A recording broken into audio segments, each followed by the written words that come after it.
meus amigos. Estamos aqui para mais um estudo no nosso quadro Dimensões do Espírito. Hoje um DIME especial, DIME de número 50, e estamos também comemorando aí quase 60 mil visualizações no canal. Então o DIME de hoje é um DIME mais que especial para todos vocês que acompanham os nossos estudos, a nossa busca pelo conhecimento espiritual. O tema de hoje é Jesus histórico e o Cristo da fé. Gostaria de preambular a nossa abordagem dizendo que o nosso objetivo não é atacar a fé de ninguém, a religião de ninguém, o entendimento de ninguém. Compreendemos perfeitamente que todo ponto de vista é a vista de um único ponto, que cada um enxerga o que dá conta de enxergar e cada um estando num esforço sincero de entendimento, isso é o suficiente. A nossa abordagem não tem a pretensão de ser a verdade, mas um esforço, uma leitura, uma interpretação de fatos, de dados que sinalizam numa determinada direção. Muito bem, no final do século XVIII, alguns estudos históricos e críticos dos evangelhos sinalizaram que nós teríamos duas personagens na fé cristã, na história da religião cristã. O que se denominou de o Jesus histórico ou Cristo histórico e o Cristo da fé, ou o Jesus mítico. Do que se trata? O Cristo da fé é resultante de toda uma elaboração cultural onde Jesus se apresenta como o Deus encarnado, né? Seria uma deificação da figura do grande mestre de Nazaré. E esse mestre, se apresentando como Deus encarnado, se torna a partir daí uma figura muito distante das possibilidades, dos esforços humanos. É um Deus cultuado pelas religiões, o Jesus mítico. O Jesus histórico fala-nos do homem de Nazaré, de um homem de uma sabedoria superior, incomum, um grande profeta, que nos traz o maior código moral universal de conduta, sintetizado muito bem no Evangelho de Mateus, no capítulo 5, no Sermão do Monte, ou Sermão da Montanha. O Jesus histórico é uma referência de homem superior, um modelo de perfeição a ser alcançada ao longo da evolução pela criatura humana. O Cristo da fé já gerou muitas guerras, muitas perseguições. Ele é o líder de uma religião. Esse conceito nos fala de uma verdade neste ou naquele gueto religioso. Mas o Jesus, como mestre, nos traz um modelo de conduta para todas as criaturas humanas. Segundo alguns estudiosos, o Cristo da fé seria uma elaboração a partir dos esforços de um dos apóstolos, o apóstolo Paulo, ou Paulo de Tarso. Seria a partir dos textos paulinos que teria surgido a elaboração dessa figura, desse Deus encarnado, fundador da religião, e que bastaria a criatura humana dizer que esse Deus é o seu Salvador para a criatura estar totalmente salva. Ou seja, afirma que você crê, aceita Jesus e você está salvo.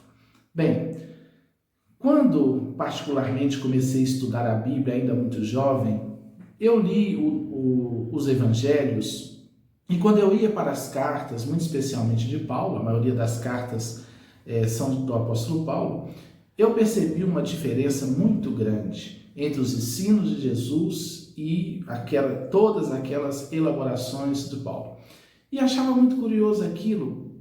Que diferença é essa? Porque me parecem águas totalmente distintas, ou muito distintas, melhor dizendo. Posteriormente me tornei espírita e aí encontrei no Espiritismo, numa das suas obras básicas, o Evangelho segundo o Espiritismo, onde Allan Kardec pega o ensino moral de Jesus e os espíritos superiores vão comentando, esclarecendo, Kardec também escrevendo a respeito, trazendo a grande proposta de renovação interior da criatura humana. Saímos daquela proposta salvacionista de uma aceitação labial da fé, porque Paulo dizia, manifeste, aceite que Cristo é o seu Salvador e você está salvo, para toda uma proposta erguida racionalmente de transformação da criatura humana. Então passei a entender a partir dali que havia uma diferença, havia algo a ser compreendido. E aí, nas buscas, nos estudos, fomos encontrando alguns teólogos, alguns estudiosos, muito especialmente alguns teólogos protestantes, modernos, liberais, buscando o entendimento da figura do Cristo.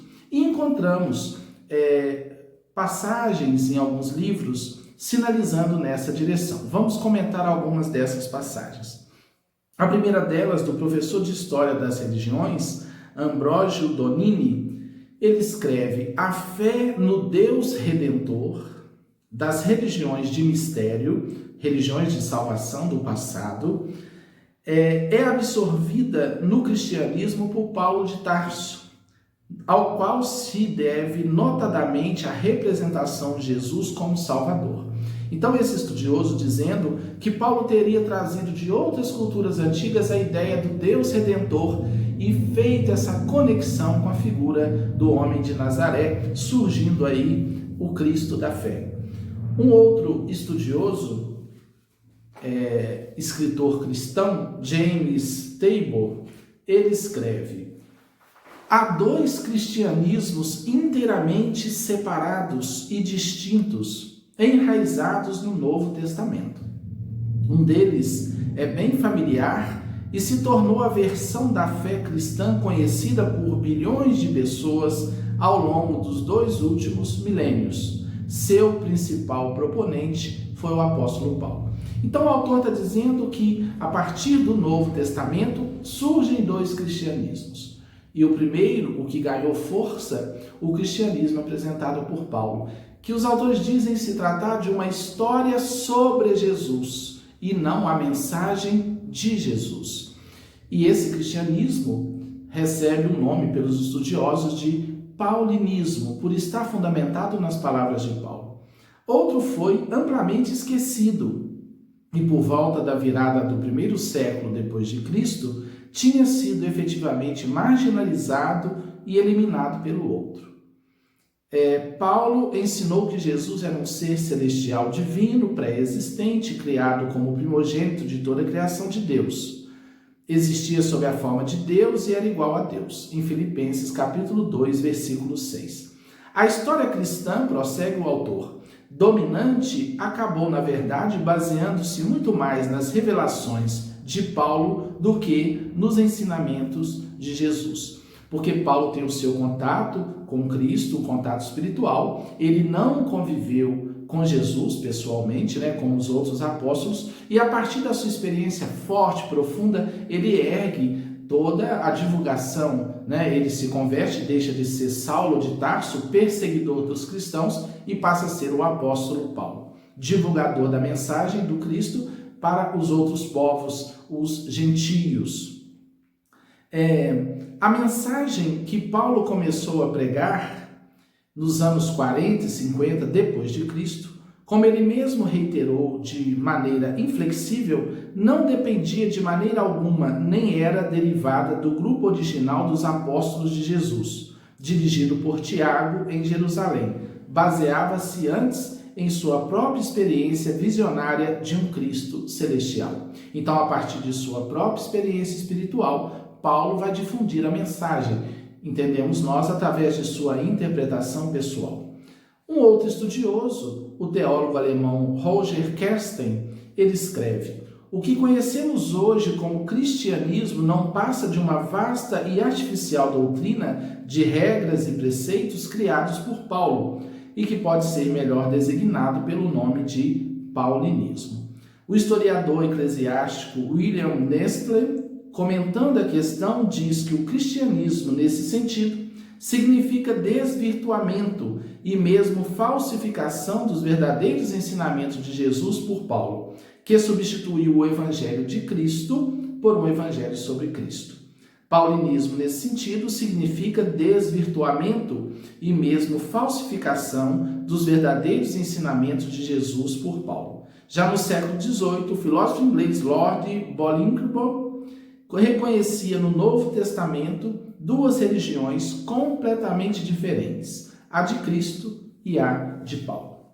Bem, então para alguns estudiosos, Paulo teria deturpado a mensagem, mas a nossa interpretação não é exatamente essa. Acreditamos que Paulo usou de uma metodologia toda específica para arrebanhar seguidores, para trazer os homens e mulheres do seu tempo para o Cristo. Aceite Jesus, se aproxime do Cristo e inicie aí sim a sua transformação.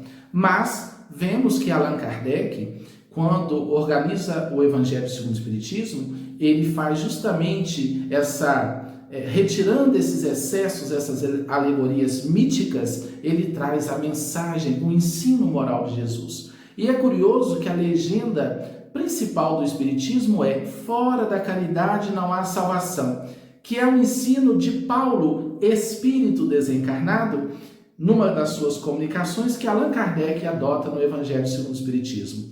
Então analisamos aí uma retomada da mensagem essencial de Jesus. Não a salvação pela fé no sentido de uma simples aceitação labial de fé, mas, sobretudo, a vivência das diretrizes apresentadas por Jesus, a lei de amor, de justiça, de caridade, a vivência da humildade, do perdão, a vitória sobre os vícios, toda a porta estreita apresentada pelo notável homem de Nazaré, que é nosso mestre, e para nós espíritas, um modelo de evolução para toda a humanidade. Mas não o fundador de uma religião, aquele que trouxe uma proposta de evolução para todas as criaturas humanas. Então nós verificamos que a mensagem de Jesus é uma mensagem de vivência, não apenas de uma manifestação de fé. E qual o perigo da fé, dessa fé salvacionista? O indivíduo não se modificar, acreditar que Jesus resolveu tudo para ele na cruz e ele está salvo e ponto final. Não é essa a proposta original. Repito,